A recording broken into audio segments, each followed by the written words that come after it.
Hi friends, I am Abhishek. Welcome to my YouTube channel the ocean of Shiksha. तो चलिए friends start करते हैं 22 अप्रैल के current affairs MCQ question practice कल last video के रिकॉल के साथ। तो लास्ट वीडियो में जो हमने क्वेश्चन डिस्कस किया था, पहला क्वेश्चन ये था कि जो पलामू टाइगर रिजर्व है वो कहाँ लोकेटेड है। तो इसका जो राइट आंसर था वो था ऑप्शन डी यानी कि झारखंड। अगला जो क्वेश्चन था उसमें ये बताना था कि जो चार स्टेटमेंट दिए हैं वो किस कंट्री से रिलेटेड है। पहला स्टेटमेंट ये कहता है ये ग्रेट रिफ्ट वैली का एक लैंडलॉक कंट्री है जो कि अफ्रीका ग्रेट लेक्स और अफ्रीका कर्वेज के रीजन में आता है। दूसरा स्टेटमेंट ये कहता है कि इसकी जो लोकेटेड है वो क्या है, तो इक्वेटर से क्या है, तो कुछ डिग्री साउथ में हमें देखने को मिलता है। तीसरा स्टेटमेंट ये कहा गया था इसके ये अधिक ऊंचाई वाले जगह पे होने के कारण इसे लैंड ऑफ थाउजेंड हिल का भी नाम दिया गया है। और चौथा स्टेटमेंट है कि इसकी जो कैपिटल है और लार्जेस्ट सिटी है वो क्या है, तो किगली है। तो इसका जो राइट आंसर था वो था ऑप्शन ए यानी कि रवांडा। अगला जो क्वेश्चन था उसमें आपको ये बताना था कि किस ऑर्गेनाइजेशन के द्वारा हाल ही में जो report extreme poverty in India declare किया गया है 12% 2011 से 2019 के डाटा सेंसस को लेकर के। तो इसका जो राइट आंसर था वो था ऑप्शन ए यानी कि वर्ल्ड बैंक। अगला जो क्वेश्चन था उसमें ये बताना था कि जो मॉरिशस के प्राइम मिनिस्टर है रिसेंटली जब वो इंडिया आए हैं तो वो इंडिया के किस शहर में पहले 8 दिन के लिए विजिट किया है। तो इसका जो राइट आंसर था वो था ऑप्शन ए यानी कि गुजरात। अगला जो क्वेश्चन था उसमें आपको ये बताना था कि जो नेशनल सिविल सर्विस डे है हम हर साल किस दिन को सेलिब्रेट करते हैं। तो इसका जो राइट आंसर था वो था ऑप्शन बी यानी कि 21 अप्रैल को। अगला क्वेश्चन था कि जो हमारा आईएमएफ है उसके द्वारा हाल ही में ग्लोबल ग्रोथ आउटलुक 2022 से 22 में घटा 4% से घटा करके कितना कर दिया गया है। तो इसका जो राइट आंसर था वो था ऑप्शन सी यानी कि 3.6%। अगला क्वेश्चन था कि जो फेमस शंकर मोचन संगीत है वो हाल ही में उत्तर प्रदेश के किस सिटी में स्टार्ट हुआ है।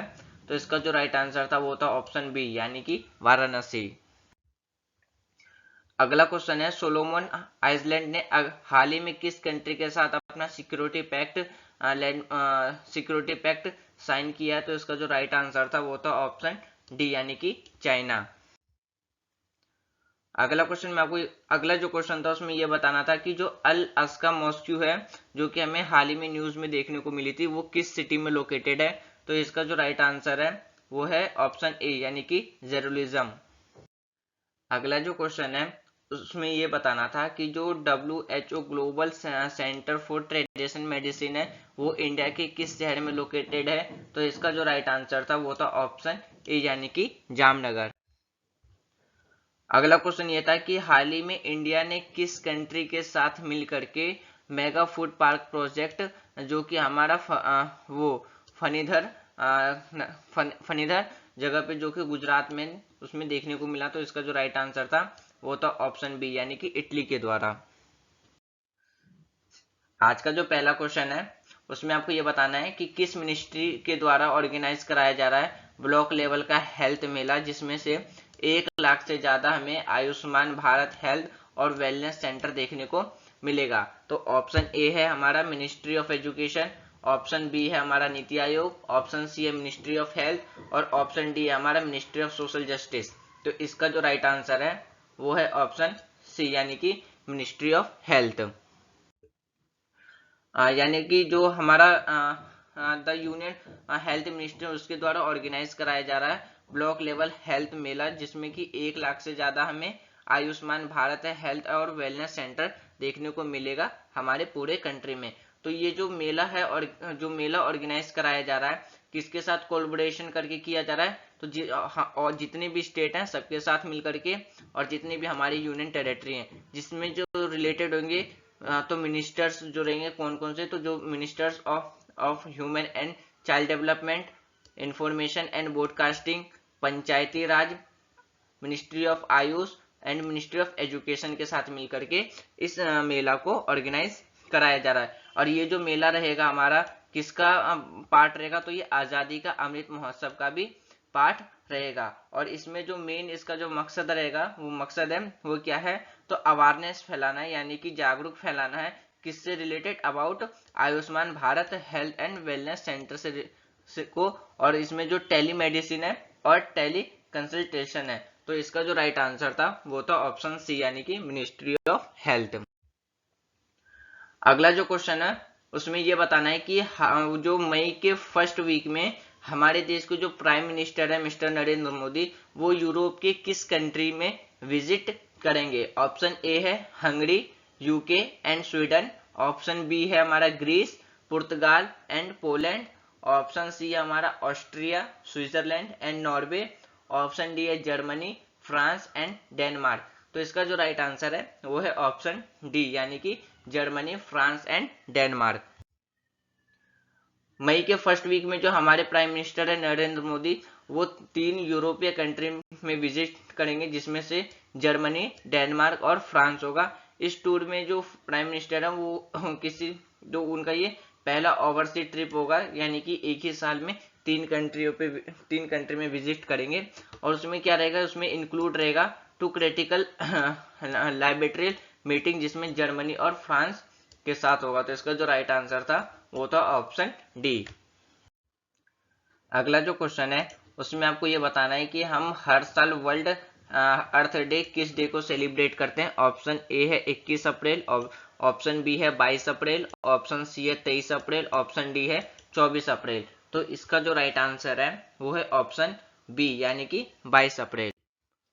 हर साल हम 22 अप्रैल को क्या करते हैं, तो अर्थ डे के रूप में सेलिब्रेट करते हैं, जिसका जो मेन मकसद है वो क्या है, तो लोगों को जागरूक फैलाना है कि किस तरीके से हम अपने अर्थ के इन्वायरमेंट को सेव कर सकते हैं, और इंस्पायर करना है अपने इन्वायरमेंट को प्रोटेक्ट करने में। क्योंकि महात्मा गांधी जी के द्वारा ही कहा गया था कि इंसान यदि पृथ्वी पर जो रिसोर्सेस पाए जाते हैं उसको यानी सिर्फ अपनी जरूरतें को पूरा करने के लिए इस्तेमाल करेगा, तो पृथ्वी से खूबसूरत कोई और भी ग्रह नहीं है। वही अगर इंसान अपनी लालच को पूरा करने के लिए पृथ्वी के रिसोर्सेस को पूरा करेगा, तो ब्रह्मांड के पृथ्वी जैसे हजारों प्लैनेट क्या हैं तो कम पड़ जाएंगे। तो इसीलिए हम अपने पृथ्वी को प्रोटेक्ट और इन्वायरमेंट सेव करने के लिए हम हर साल 22 अप्रैल को अर्थ डे के रूप में सेलिब्रेट करते हैं। जो हमारा 2022 का जो थीम है वो है इन्वेस्ट इन आवर प्लैनेट, और जो 2021 का जो थीम था वो था together we can restore our अर्थ।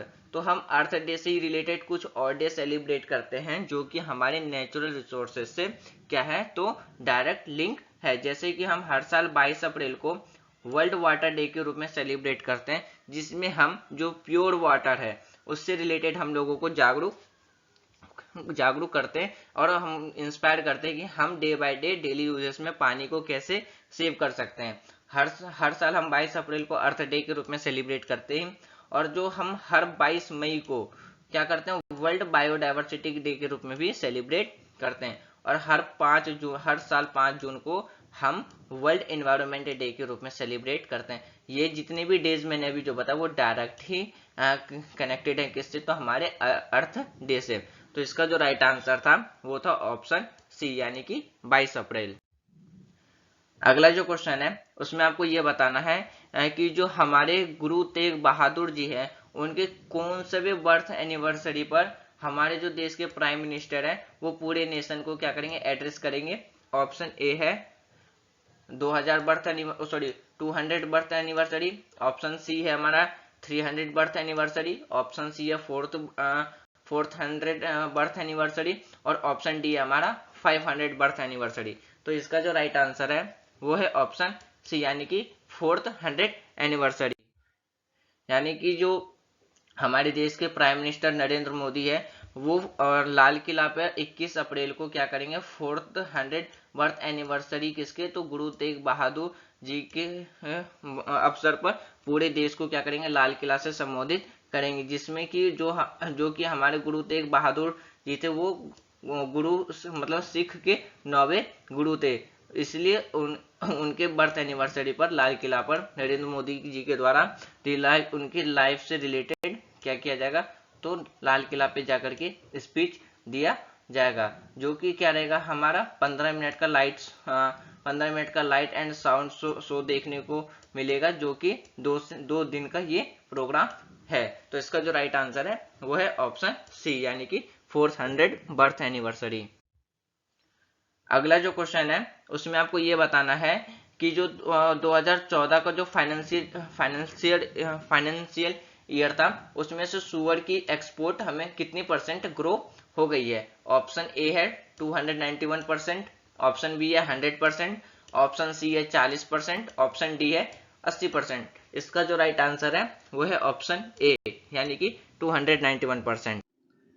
इसका जो राइट आंसर है वो है ऑप्शन ए, यानी कि 291%। रिसेंटली जो इंडिया का शुगर एक्सपोर्ट है वो 2014 के फाइनेंशियल ईयर से बढ़ करके कितना हो गया है, तो 291% हो गया है। जो हमारा 2014 में जो शुगर का जो एक्सपोर्ट था कितना था, वो 1177 यूएस मिलियन डॉलर था, और जो कि 2022 के फाइनेंशियल ईयर में बढ़ करके कितना हो गया, तो 4600 यूएस डॉलर मिलियन हो गया है। तो ये किसके द्वारा कहा गया है, तो ये कहा गया था ministry of commerce and industry के द्वारा सोमवार को कहा गया था। और जो हमारे director general of commercial intelligence and static है उनके द्वारा एक डाटा रिलीज किया गया था, जिसमें कहा गया था कि जो इंडिया है उसने 121 कंट्री में क्या किया, अपने चीनी को एक्सपोर्ट किया है। तो इसका जो राइट आंसर है वो है ऑप्शन ए, यानी कि 291%। अगला जो क्वेश्चन है उसमें आपको ये बताना है कि किस सिटी में होस्ट किया जाएगा global Ayush investment and innovation summit, जो 2022 का रहेगा। ऑप्शन ए है जयपुर, ऑप्शन बी है गांधीनगर, ऑप्शन सी है दिल्ली, ऑप्शन डी है मुंबई। तो इसका जो राइट आंसर है वो है ऑप्शन बी, यानी कि गांधीनगर।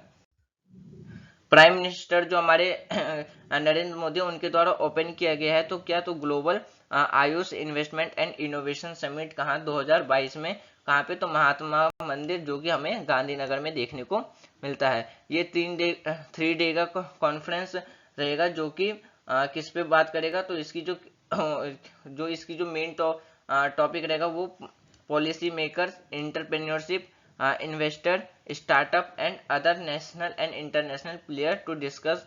इसमें डिस्कस करेंगे innovation and how to India can become a global Ayush distraction for entrepreneurship. तो इसका जो राइट आंसर था वो था ऑप्शन बी, यानी कि गांधीनगर।